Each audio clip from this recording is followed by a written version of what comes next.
I rise today, sadly, to speak in opposition to the school bus budget before us. There is a study sitting on Governor Rick Snyder's desk showing Michigan is underfunding our schools by about $1,200 per pupil. And yet, the budget before us today would reduce funding for my district, Farmington Public Schools, by $1 million from what the governor proposed.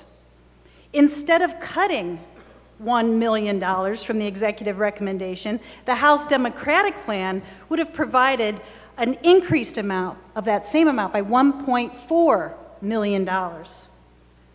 Now, regarding Michigan's K-12 declining enrollment, this is not a single district issue.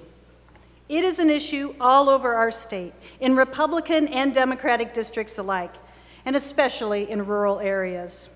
Yet this budget doesn't do anything to curb declining enrollment from becoming a bigger problem. In addition, this budget allows the misguided use of our public dollars to fund for-profit cyber schools at the same level as traditional brick-and-mortar schools, without accountability requirements, no less.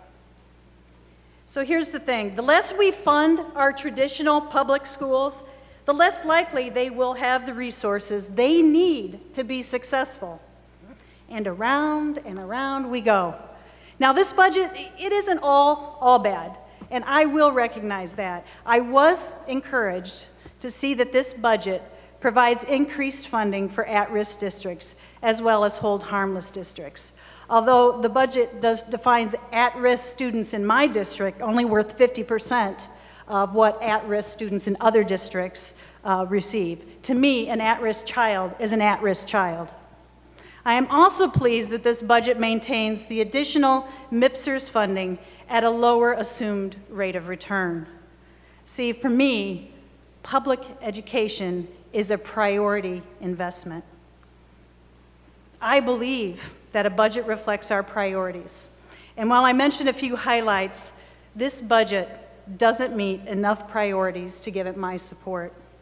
Our children, Michigan's future doctors, lawyers, teachers, engineers, and even future representatives that will one day sit in this chamber deserve nothing but our full support to provide them with the quality education they deserve.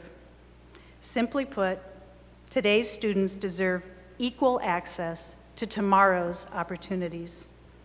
But the budget before us today picks and chooses which aspects of education are priorities and doesn't invest fully in the whole child.